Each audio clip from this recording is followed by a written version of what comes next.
Hey y'all, so today I'm going to be listing my top 10 favorite books. So as booktubers, we often make videos like top 10 favorite series or top 10 favorite standalones, but the other day I was sitting and thinking, if I had to consider individual books, whether it's a standalone or books within a series, what would my top 10 be? And so I started compiling a list, and some of the list was incredibly easy to put together, no thought needed.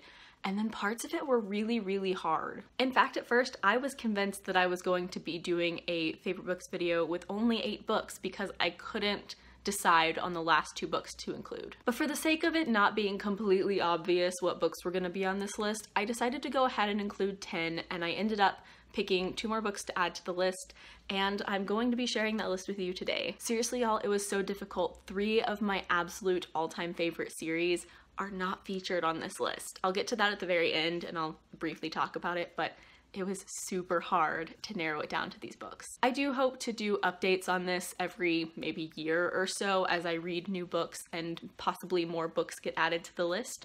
So we'll see, but as of right now, these are the top 10. And this list is not ranked because I simply found it too hard to try to figure out where each one would fit on the list. It just wasn't possible. But I am gonna start out the list with the most obvious ones and then transition into the ones that maybe aren't quite so obvious, just for interest's sake. So the first book up on this list is my favorite book from my favorite series. That doesn't necessarily mean it is my all-time favorite book ever, but it is my favorite book from my favorite series, and that is, of course, Harry Potter and the Half-Blood Prince by J.K. Rowling. Last year, I did a ranking of the 7 Harry Potter books, so I will leave that up in the cards, but as you might guess, this came in number 1. Mostly, it is tied in terms of my favorite with another book in the series, but whenever I really sit down and think about it, this is always the one that comes out on top. This is the Harry Potter book that I've read more than any other book in the series. I want to say I've read it like 15 to 20 times. I got it at its midnight release. I was like the 4th person in line at the bookstore I was at. It was just not just the book itself, but I think the experience of reading it. This is also the first Harry Potter book that I got to read while it was coming out, and on top of all of these like experience aspects, this is just the best book in the series, tied, like I said, with another one, which I'll get to. Half-Blood Prince just adds so much depth to pretty much everything in the series, to Voldemort, to many of the characters, to the world. It's just really, really interesting. And like I've said several times, every time I pick up this book, reading the first few chapters just feel like I'm returning home. It's like that J.K. Rowling quote where it's like, whether you return by page or by the screen, Hogwarts will always be here to welcome you back home. And that's how I feel every single time I open this book and start to read it. It's just such a familiar book, and I've read it so many times, and it's the best book in my favorite series. It's just obviously going to be included in my top 10 favorite books list. Moving on to the second book on this list, the aforementioned other favorite Harry Potter book, and that is Harry Potter and the Deathly Hallows by J.K. Rowling. Honestly, for me, this was just the most unique book in the Harry Potter series. We'd had this formula for the first 6 books and then completely broke it for this one, and you never really knew what to expect, and that was what was really awesome about it. I didn't get to get this at its midnight release, but I did pick it up the next morning, and I spent actually the entire day reading it. My family and I were traveling, and so while I was on a flight and sitting in the airport and anything else I was doing traveling related that day, I was reading this book. While, like I've said many times just in this video alone, Half-Blood Prince is my favorite book in the series, I think plot-wise, this is possibly my favorite one just because it's so different from the other books. So many things happen in this book, and it's just such a whirlwind of a story. And even though there are some parts where people complain it's a little bit slow, I didn't find that to be the case. I thought that every single second of this book was super exciting, and just I love this book so much. Harry Potter and the Deathly Hallows is definitely tied for Half-Blood Prince as my favorite. I just absolutely love this book. Once again, this was a no-brainer for this list. Moving on to another one that was incredibly obvious for me, that is And Then There Were None by Agatha Christie, aka my favorite standalone of all time. If you've been watching my videos for any length of time, I've shoved this book in your face more times than I can probably count, because anytime I get a chance to include it in a video, I do. I first picked this up in, I believe, the summer of 2010, and I fell in love. If you're unfamiliar with the premise of this book, essentially 10 strangers are invited to an island, and then they begin to die one by one, and they realize that one among them is killing everyone. So there's this, what I like to call, hidden traitor trope going on with this book, and it's phenomenal. Not only is this an incredibly cleverly crafted mystery, but it also introduced me to Agatha Christie as an author, and now she's one of my absolute favorites. There have been times where I've actually sat down and read this book multiple times in a single day. It's not a very long book. I want to say that it's like 200 something pages. Yeah, it's like a little bit less than 300 pages in this little tiny form. So it's not a very long book at all, and it's so easy to just sit down and read the entire thing in one sitting. And like I said, sometimes I've read it twice in one sitting because I love it so much. Like with Half-Blood Prince, I've read this 15 to 20 times, which is especially impressive, I think, for a mystery novel where the entire point is that you're trying to figure out who done it or what is going on. So the fact that I've read this book so many times, even though I already knew for most of those times what was going on, it's just an amazing mystery that I come back to over and over and over again, and will continue to come back to over and over and over again. Also, a random side note, I know that some people can be kind of intimidated by classics because of the sometimes dense prose, but this book, published in, I think, 1939, is incredibly easy to read. Agatha Christie's writing style is super easy to get into.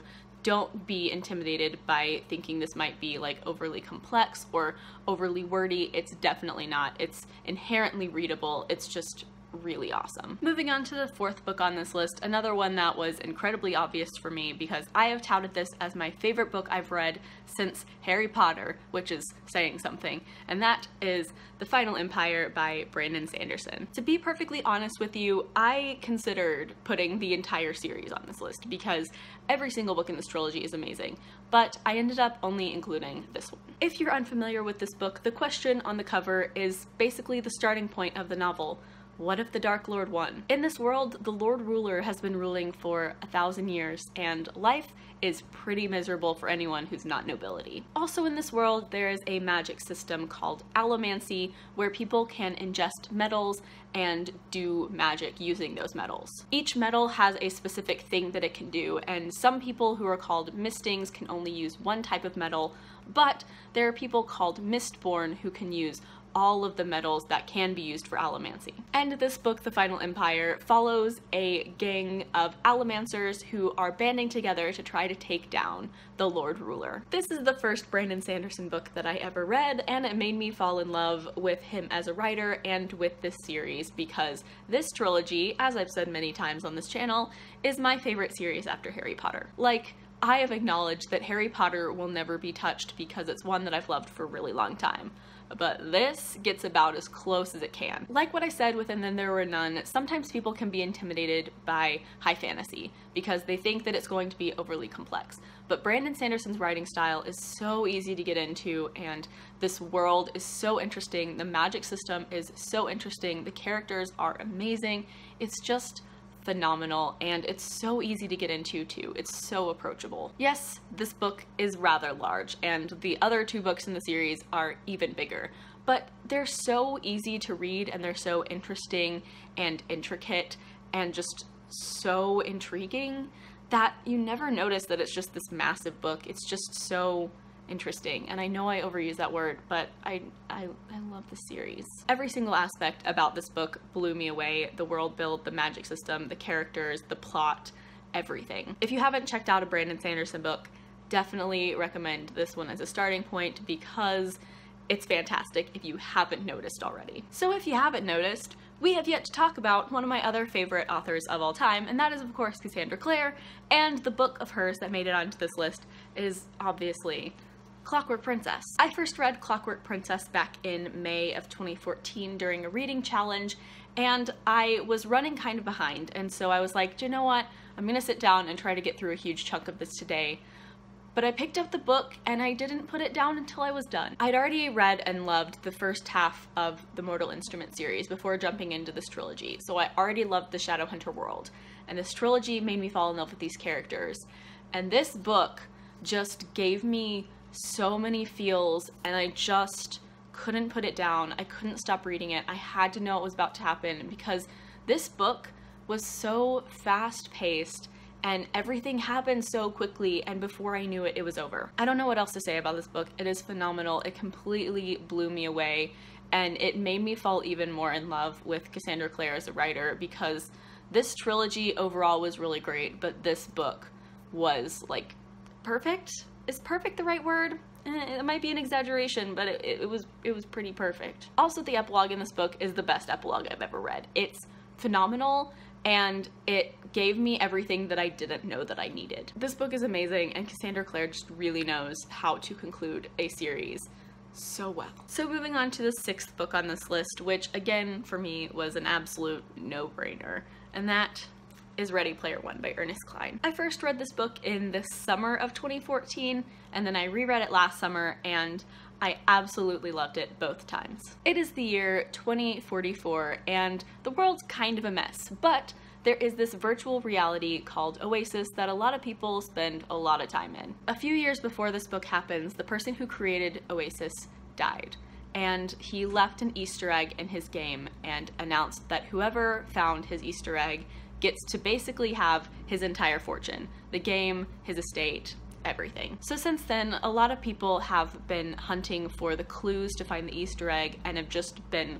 scouring the game for any hints or clues to find this Easter egg. And our main character, Wade, is one of those people who is basically a scholar of both the game and the creator, and he has been trying to find the Easter egg. I mean, this is a BookTube favorite, so I feel like a lot of people are already familiar with this, but it is just such an ideal geeky book. It's so awesome. Virtual reality is one of my favorite things in books. Whenever I hear that a book has virtual reality, I'm like, sign me up, I want to read it. But on top of that, there are just so many references to games and to geek culture in general, and it's just so awesome, and I absolutely love it. Plus, a lot of those references are to the 80s, and the 80s is a decade that I really love. Most of my favorite movies are made in the 80s, so this just really spoke directly to my heart. So if you love geek culture or gaming or anything from the 80s, just definitely check this out.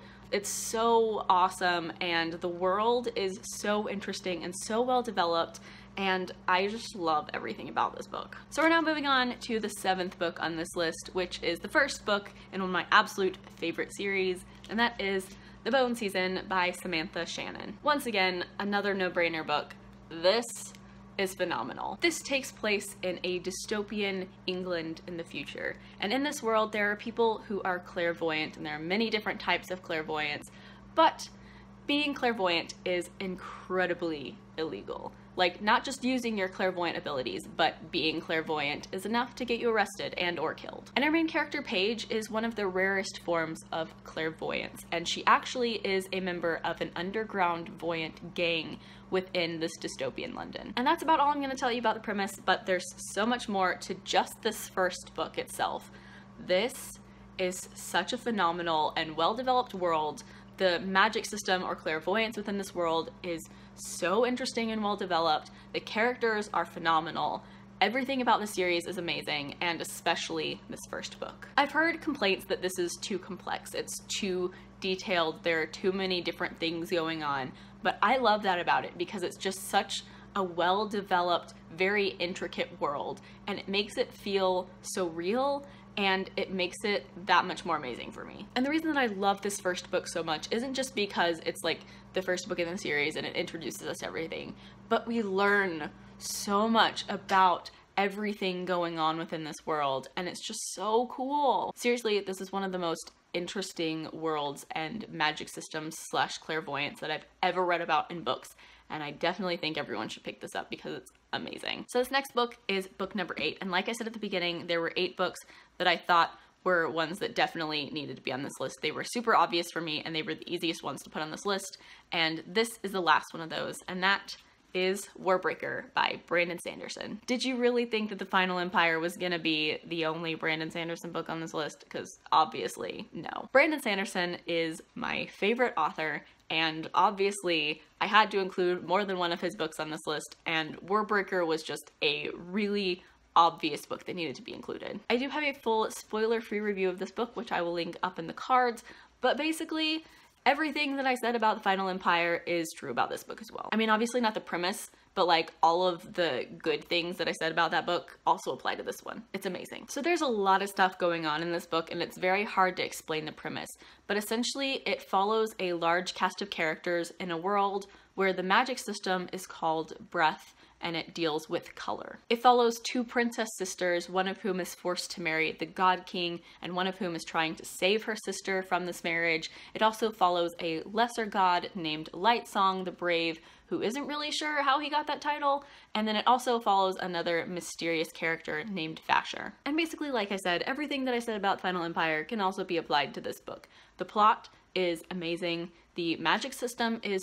so interesting and well developed, and the characters are all phenomenal as well, as is the world. And once again, the writing style is super approachable. Even though it's a high fantasy, Brandon Sanderson makes it super easy to get into his books.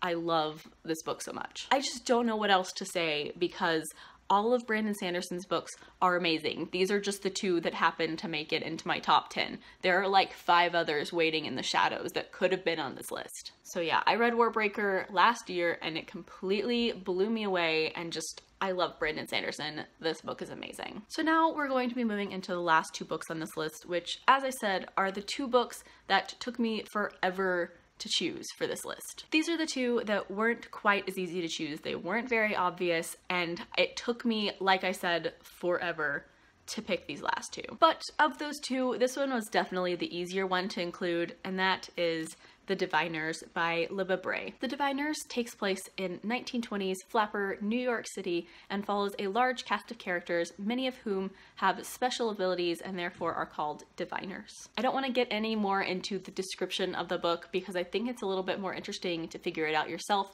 but this has often been described on BookTube as really creepy and mysterious, and while I didn't get scared by it at all, I definitely think that it is a really, really intriguing, mysterious story. Its sequel, Lair of Dreams, was also really great, but this one was definitely the one that made me completely fall in love with this series. Not gonna lie, the first time that I read this book, I actually only gave it 9.5 out of 10, but I've since bumped it up because this book has completely made me fall in love with this world and this series and these characters. One of my favorite storytelling techniques are when it follows several different characters whose storylines intermingle and weave together, and this book does that so phenomenally. I'm not a huge fan of historical fiction, but this book sets the 1920s tone so well.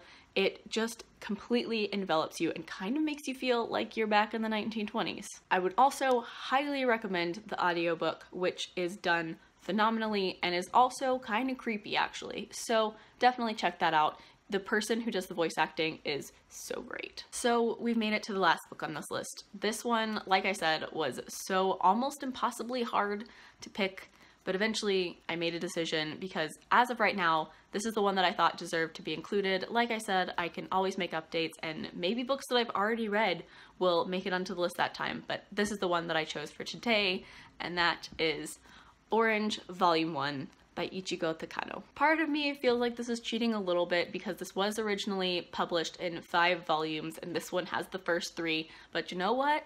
This is one book. It's all bound up together. This is volume 1, so I'm counting it. When I was making the list, I kept wanting to add this on there, but I kept chalking it up to recency bias because I did recently watch the anime adaptation, which was also amazing. But eventually I gave in and I was like, you know what? Right now, this is one that I want to put on the top 10 list, so it's going on the list. The premise of this book is that our main character, Naho, receives a letter in the mail one day that claims to be from her future self.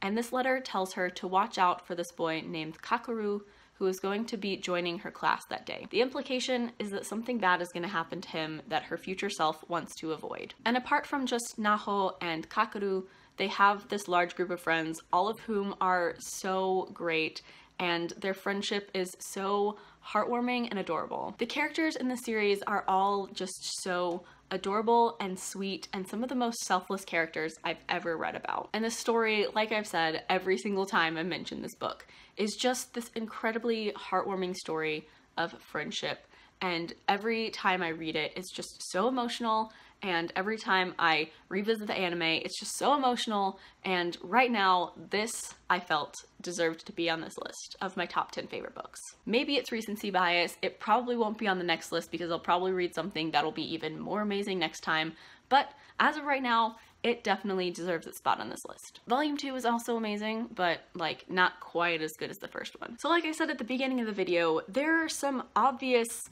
snubs on this list that I want to at least address. Like I said, 3 of my absolute favorite series of all time are not represented on this list. And those are, of course, the Mortal Instrument series right behind me, the Pendragon series right above me, and the Death Note manga series, which is right behind me. And to be perfectly honest, the reason that I had so much trouble putting Orange on the list is because I desperately wanted to put Death Note on this list so badly. But Death Note is one of those series where the overall story is amazing and each individual volume is really, really good, but no individual volume was good enough to get it on this list. Obviously, this is a very selective list. There are only 10 books.